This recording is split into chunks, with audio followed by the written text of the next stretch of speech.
بسم اللہ الرحمن الرحیم۔ ایک ٹیچر دوسرے ٹیچر کی جگہ کلاس لینے چلا گیا۔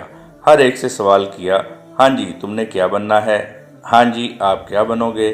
سب طلبہ کے ملتے جلتے جواب، ڈاکٹر، انجینئر، پولیس، فوجی، بزنس مین۔ اینک لگائے بیٹھا خاموش گمسم بچہ جس کو میں نے بلند آواز سے پکار کر اس کی سوچوں کا تسلسل توڑا۔ بچہ آہستہ سے کھڑا ہوا اور کہا، سر میں نور الدین زنگی بنوں گا۔ میری حیرت کی انتہا نہ رہی اور کلاس کے دیگر بچے ہنسنے لگے۔ پھر پوچھا، بیٹا آپ کیا بنو گے؟ سر میں نور الدین زنگی بادشاہ بنوں گا۔ ادھر اس کا جواب دینا تھا، ادھر میری روح بے چین ہو گئی۔ بیٹا آپ ڈاکٹر، فوجی یا انجینئر کیوں نہیں بنو گے؟ سر امی نے بتایا ہے کہ میں اگر نور الدین زنگی بنوں گا تو مجھے نبی پاک صلی اللہ علیہ وسلم کا دیدار ہوگا۔ جو لوگ ڈنمارک میں ہمارے پیارے نبی صلی اللہ علیہ وسلم کی شان میں گستاخی کر رہے ہیں ان کو میں زندہ نہیں چھوڑوں گا۔ اس کے ساتھ ساتھ اس بچے کی آواز بلند اور لہجے میں سختی آ رہی تھی۔ میں اس دن سے آج تا دم تحریر اپنے طلبہ میں پھر سے وہ نور الدین زنگی تلاش کر رہا ہوں۔ کیا آپ جانتے ہیں وہ کون ہے؟ اس ماں نے اپنے بیٹے کو کس نور الدین زنگی کا تعارف کروایا ہوگا؟ یہ واقعہ پڑھیے اور اپنے بچوں میں سے ایک عدد نور الدین زنگی قوم کو دیجیے۔ ایک رات سلطان نور الدین زنگی رحمۃ اللہ علیہ شاہ کی نماز پڑھ کر سوئے کہ اچانک اٹھ بیٹھے اور نم آنکھوں سے فرمایا، میرے ہوتے ہوئے میرے آقا دو عالم صلی اللہ علیہ وسلم کو کون ستا رہا ہے؟ آپ اس خواب کے بارے میں سوچ رہے تھے جو مسلسل 3 دن سے انہیں آ رہا تھا، اور آج پھر چند لمحے پہلے انہیں آیا، جس میں سرکار دو عالم نے 2 افراد کی طرف اشارہ کر کے فرمایا کہ یہ مجھے ستا رہے ہیں۔ اب سلطان کو قرار کہاں تھا؟ انہوں نے چند ساتھی اور سپاہی لے کر دمشق سے مدینہ جانے کا ارادہ فرمایا۔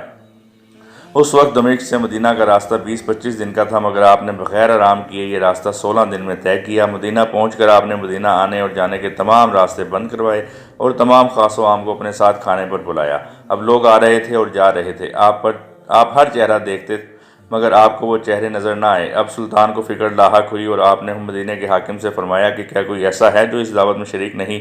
جواب ملا کہ مدینہ میں رہنے والوں میں سے تو کوئی نہیں، مگر 2 مغربی زائر ہیں جو روضہ رسول کے قریب ایک مکان میں رہتے ہیں، تمام دن عبادت کرتے ہیں اور شام کو جنت البقیع میں لوگوں کو پانی پلاتے ہیں جو عرصہ دراز سے مدینہ میں مقیم ہیں۔ سلطان نے ان سے ملنے کی خواہش ظاہر کی۔ دونوں زائر بظاہر بہت عبادت گزار لگتے تھے۔ ان کے گھر میں تھا ہی کیا، ایک چٹائی اور 2-4 ضرورت کی اشیاء کہ یکدم سلطان کو چٹائی کے نیچے کا فرش لرزتا محسوس ہوا۔ آپ نے چٹائی ہٹا کے دیکھا تو وہاں ایک سرنگ تھی۔ آپ نے اپنے سپاہی کو سرنگ میں اترنے کا حکم دیا۔ وہ سرنگ میں داخل ہوئے اور واپس آ کر بتایا کہ یہ سرنگ نبی پاک صلی اللہ علیہ وآلہ وسلم کی قبر مبارک کی طرف جاتی ہے۔ یہ سن کر سلطان کے چہرے پر غیظ و غضب کی کیفیت طاری ہو گئی۔ آپ نے دونوں زائرین سے پوچھا کہ سچ بتاؤ کہ تم کون ہو؟ حیل و حجت کے بعد انہوں نے بتایا کہ وہ یہودی ہیں اور اپنے قوم کی طرف سے تمہارے پیغمبر کے جسم اقدس کو چوری کرنے پر مامور کیے گئے ہیں۔ سلطان یہ سن کر رونے لگے۔ اسی وقت ان دونوں کی گردنیں اڑا دی گئیں۔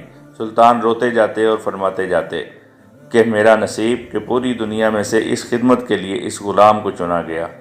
اس ناپاک سازش کے بعد ضروری تھا کہ ایسی تمام سازشوں کا ہمیشہ کے لیے خاتمہ کیا جائے۔ سلطان نے معمار بلائے اور قبر اقدس کے چاروں طرف خندق کھودنے کا حکم دیا یہاں تک کہ پانی نکل آئے۔ سلطان کے حکم سے اس خندق میں پگھلا ہوا سیسا بھر دیا گیا۔